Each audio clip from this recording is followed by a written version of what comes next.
Baik teman-teman, selamat datang kembali. Pada kesempatan kali ini saya akan membahas mengenai analisa saham mingguan ya untuk periode tanggal 28 Agustus sampai dengan tanggal 1 September 2023. Jadi ini video yang keempat ya yang saya buat ya. Yang pertama, kedua, dan ketiga Anda bisa cek di playlistnya di video deskripsi di bawah ini. Yang baru kenal channel Saham Profit, jangan lupa subscribe, like, nyalakan lonceng notifikasinya supaya nggak ketinggalan. Saya akan bahas 6 saham yang cukup menarik ya. Kalau misalnya bingung-bingung Pak Sunar beli apa saham untuk minggu ini 6 saham ini cukup menarik untuk pilihannya. Saya tampilkan untuk grafiknya. Jadi per video saya akan bahas 6 saham ya, seperti itu ya. Jadi nggak terlalu banyak, nggak bikin orang bingung. Yang pertama adalah saham Mayora. Nah, untuk saham Mayora ini sebenarnya sudah pernah saya bahas sebelumnya. Yang mau buy on weakness ini sudah saya kasih gambar ada dua ya, 2410 dan 2220. Ya, kondisi sekarang memang dia di range yang di atasnya ya, 2570 sampai dengan 2800. Nah, kalau kita perhatikan ini area support 2570 ini lumayan menarik ya. Jadi kalau Anda buy sekarang dengan pasang stop loss-nya kalau dia turun di banyak 2570 atau pakai acuan MA20-nya ya, 2572 ya, dia 2570 lah ya, atau pakai swing low-nya di sini 2540. Kalau dia selama bertahan di atasnya 2540 ya, selama belum kena stop loss-nya, kalau Anda mau buy, ini target price-nya 2800 masih kemungkinan besar masih dikasih ya seperti itu ya. Mungkin ada yang bilang, oh Pak Sunar, ini sidebase-nya lama Pak Sunar, lemot kalau kita perhatikan. Tapi kalau kita hitung ya, ini cukup menarik ya. Kita lihat ya, berapa kali dia sukses ya. Bertahan di atasnya 2570, nyentuh ya, kemudian dia naik, ini 2800 dikasih. Paling nggak kalau kita pasang trade stop sekitar 2750 ya, itu masih bisa cuan lah, bisa profit ya. Ini satu kali. Ini nyentuh ya, walaupun dia naik, mungkin ini gagal ya. Tapi kalau kita lihat ini ya, hitung aja ya, ini gagal ini berhasil. Kemudian ini naik, walaupun nggak sampai 2.800, tapi kalau Anda pasang trailing stopnya, dia masih untung lah seperti itu ya, berhasil. Nah ini rebound naik ya seperti itu ya. Sebenarnya ini kalau dibilang gagal ya nggak juga sih, untung tipis lah ya, anggap aja kita X aja lah ya, break even point lah, nggak cuan lah seperti itu ya. Walaupun mungkin nggak sampai loss ya. Kemudian ini naik lagi, ini berhasil. Ini yang terakhir di sini, ini kan eh, dia nggak sampai dipotong, tapi dia masih berhasil rebound ya, dia masih ada peluang untuk 2.800 ya. Jadi kalau kita lihat di sini, setiap kali kalau dia mau motong 2.570 ke atas, selama dia masih bertahan di atasnya 2.570, paling tidak mungkin break even point, paling nggak ya cuannya cuma 0,5% atau 1%, tapi lumayan ya. Jadi ini boleh dijadikan sebagai acuan psikologis supportnya seperti itu ya. Dan dia sudah berhasil naik ke atas, dan terakhir memang dia berhasil ini kesempatan untuk buy on weakness istilahnya dari sideways range-nya ya seperti itu ya. Nah, kalau kita perhatikan di sini yang misalnya mau tunggu lagi di bawah ya 2410 aja, tapi belinya itu jangan turun langsung Anda buy, enggak. Tunggu rebound atau mantul menjelang penutupan atau besok paginya kita buy. Nah, kalau misalnya mau tambah lagi atau average up ya, naik ke atas 2730 kita tambah lagi, naik ke atas 2800 breakout ya, target price PP-nya di 2940 seperti itu ya. Nah, kita jangan terlalu kaku. Wah, Pak Sunar, ini sebelumnya dia naik gagal. Ini sudah berapa kali nih? Satu kali, kemudian ini mungkin nggak sampai 2800 ya, mungkin kalau dia tuh ya 2 kali, 3 kali, 4 kali. Nah, kalau 4 kali gagal, nah kali ini kalau dia berhasil naik ke atas 2800, belum tentu dia gagal lagi ya seperti itu ya. Jadi jangan sampai kita tuh kaku banget ya seperti itu ya.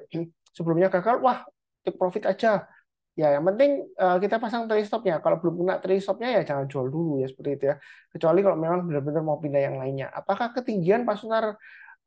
Saya sih fokusnya di trennya. Selama trennya itu uptrendnya masih bagus ya belum kena trailing stop atau belum kena stop loss ya masih hold ya. Kecuali kalau mau pindah saham yang lainnya yang lebih menarik ya. Breakout ke atas 2940 ini target price berikutnya sekitar 3.200-an ya di high-nya di sini. Jadi untuk Mayora ini sebenarnya masih cukup menarik. Yang mau trading sideways-nya ya lumayan lah, lumayan aman juga seperti itu ya. Kalau lebih cukup untuk Mayora. Berikutnya Java. Java ini juga terakhir dia sideways-nya di 1285 sampai 1385 nih. Minimal 1365 ini dikasih ya. Ini satu kali dikasih. Ini memang nggak dikasih, tapi kalau kita pasang trailing stopnya ya paling nggak break even point-nya. Tapi berikutnya lagi dikasih ya. Ini sebenarnya masih ada peluang untuk breakout lagi ke atas 1365 ya. Target price-nya adalah 1435 dan 1485 untuk Java ya. Nah kalau kita lihat dari weekly-nya, ya kan, ini sebenarnya ya masih cukup menarik lah ya kalau yang suka buy on weakness selama dia bertahan di atasnya 1285 atau pakai acuan low-nya dari minggu lalu 1275. Selama dia di atasnya 1275 itu peluang breakout ke atasnya dari swing high-nya di sini 1410 itu masih cukup besar. Nah, kalau dia breakout ke atas 1410 maka target berikutnya adalah 1545. Jadi untuk Java ini kalau kita lihat dari monthly-nya ini kalau yang sabar menunggu ada peluang balik lagi nggak Pak Sunar di masa kejayaannya dulu sekitar 2000 atau bahkan 2200 ya sebelum kalau kita lihat memang eh, pada zamannya COVID dia turun bawah dalam banget ya tapi dia berhasil naik sampai high-nya lebih tinggi daripada sebelum pandemi ya waktu dia di sini ya 2270. Jadi ini masih ada kemungkinan untuk naik lagi masih. Cuma kita harus bersabar ya. Kalau kita lihat dari sebelumnya di sini ini memang lama ya berapa tahun ini Pak Sunar 1 tahun baru naik, tapi dia naiknya juga lumayan tinggi ya seperti itu ya. Itu ciri khasnya untuk saham poultry ya seperti itu ya. Memang agak lemot, tapi jangka panjangnya peluangnya masih cukup menarik ya seperti itu. Oke berikutnya untuk Mika. Ini Mika terus terang aja saya buy terakhir karena ada alert juga ya, live alert ya 2800 buy. Ternyata kalau ditutup di bawahnya 2800 Pak Sunar berarti salah dong analisanya atau alertnya nggak akurat, nggak juga sih ya. Jadi kadang-kadang karena ini alertnya buy all weakness ya, jadi uh, kita itu jangan sampai menyalahkan ya analisa teknikal ya. Kalau misalnya indikator teknikalnya itu buy atau sudah menurut analisa kita buy kemudian gagal turun itu belum tentu analisa kita salah ya belum tentu ya tapi belum tentu benar juga ya seperti itu ya. Nah kalau kita lihat di sini trading range-nya untuk Mika itu lumayan rapi ya yang saya gambarkan 2600, 2800, 2800, 2950, 2950 sampai 3080 atau 3100-an lah kurang lebih seperti itu ya. Nah ini kalau dia berhasil naik ke atas 2800 kesempatan untuk buy.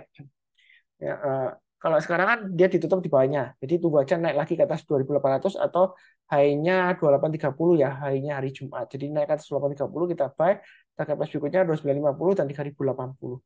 Karena kalau dia naik ke atas 2800 ini menarik, bisa paling nggak 3000 dikasih ya, karena sebelumnya dia dikasih. Paling nggak kalau gagal di tengah-tengahnya ya 2900-an dikasih untuk Mika ya. Pasang stop loss-nya di 2670, maksimum di 2590 di sini ya, swing low yang di sini. Ya. Jangan buy on weakness di bawahnya 2600 karena resiko. Kalau mau di 2600 ya tunggu aja buy-nya nanti di 2670. Kalau dia naik ke atas 2670 kita barusan buy seperti itu ya. Maaf, kurang lebih cukup ya. Berikutnya untuk INDF.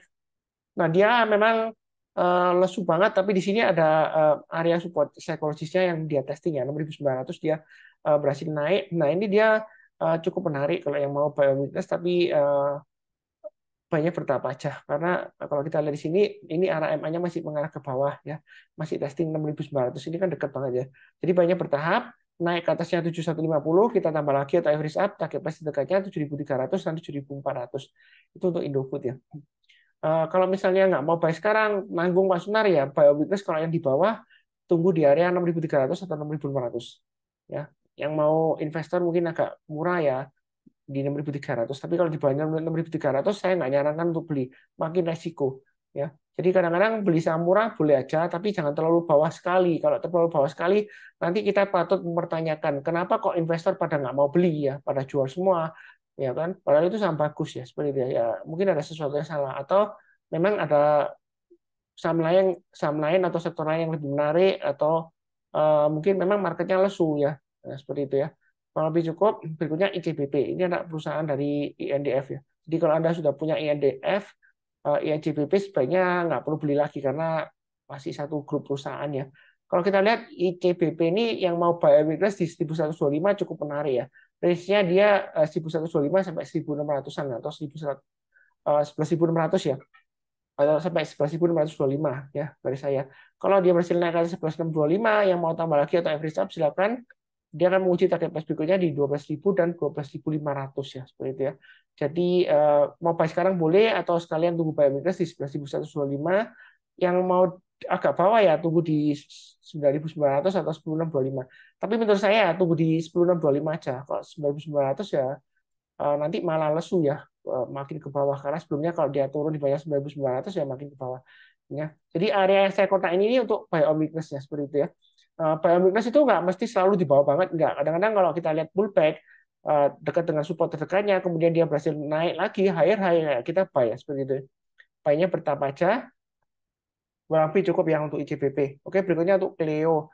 Cleo ini memang kalau kita perhatikan, oh kok koreksi lemot Pak Sunar ya. Kalau kita lihat sebelumnya ya, dia swing high-nya higher, swing high-nya higher terus ya. Nah terakhir dia berusaha naik, dia gagal, terus kemudian ini dia masih gagal di banyak EMA 20-nya. Jadi kalau yang mau buy untuk Cleo, ini memang uptrend-nya masih cukup menarik, walaupun masih banyak EMA 20-nya ya. Jangan lupa pasang trade stop-nya atau stop loss-nya yang sudah punya ya, di 635 maksimum, stop loss-nya di 610. Yang mau buy lebih baik tunggu aja kalau dia sudah berhasil naik ke atas MA 20-nya ya. Dari sini kalau kita lihat MA 20-nya di 677,5. Jadi naik ke atasnya 680 kita buy ya. Breakout ke atasnya ini 725 kita tambah lagi atau average up. Jadi Clio ini uptrend-nya sebenarnya masih cukup menarik.